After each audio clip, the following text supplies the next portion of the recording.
our audience should. We want them to experience something extreme. We want them to go out feeling like they've been beaten up.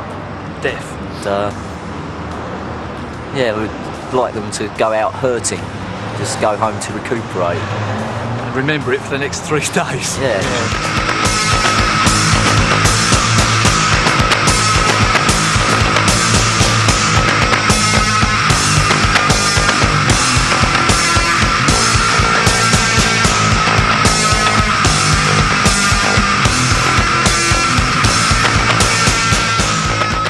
There's a lot of discussion about what a nice idea it would be to tear gas people, play at sort of ridiculously low frequencies to make them shit and vomit, and then sort of blind them with sort of incredibly bright flashes, and then let them go home after that.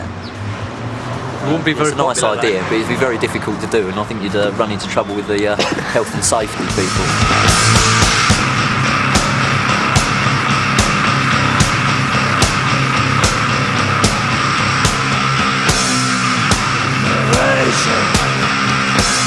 Galaxy glass, personal bed, look at fear.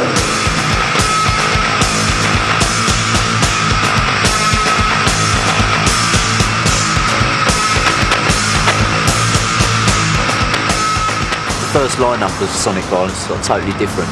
The bassist had a very unusual sound. He had a low rumble with a lot of treble clang in there and a good snarl in there as well. And he left and moved up north. So I thought the only way I was going to recreate that bass sound was to have 2 basses, but we've gone beyond the original bass sound now.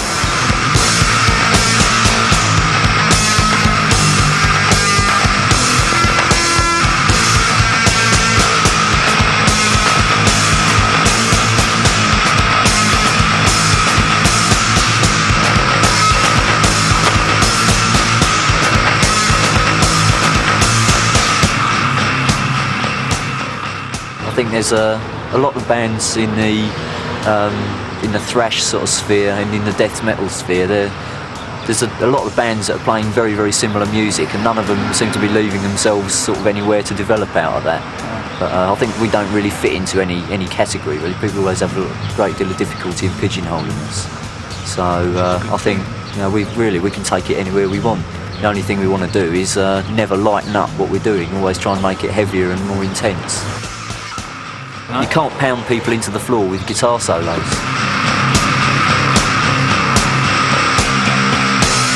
Manic depression, sensual rage, magically born for the When I was younger, it was useful for me to be introduced to lots of ideas that maybe I hadn't seen before during this sort of early punk time. That was very beneficial to me. I learnt a lot from sort of bands like Crass, sort of people like that, sort of discussing things with them at times, and made me think a lot, did me a lot of good, and hopefully we'll be able to pass on the same kind of process to people who come and see us.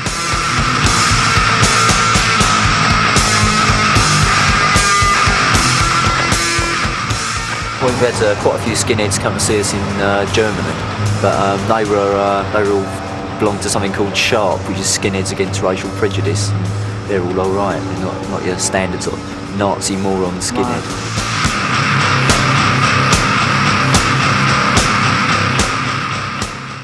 Life in general was something sort of tedious and a bit wishy-washy, which I think most of sort of existence is. People are just too content to just go and sit down in front of a video, and it's just slow death waiting to die. People should get out and do something for themselves.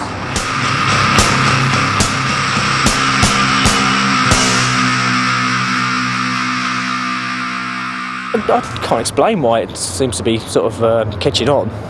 But it definitely is, most certainly. There's I don't know, perhaps it is just like perhaps it's punk rearing its ugly head again.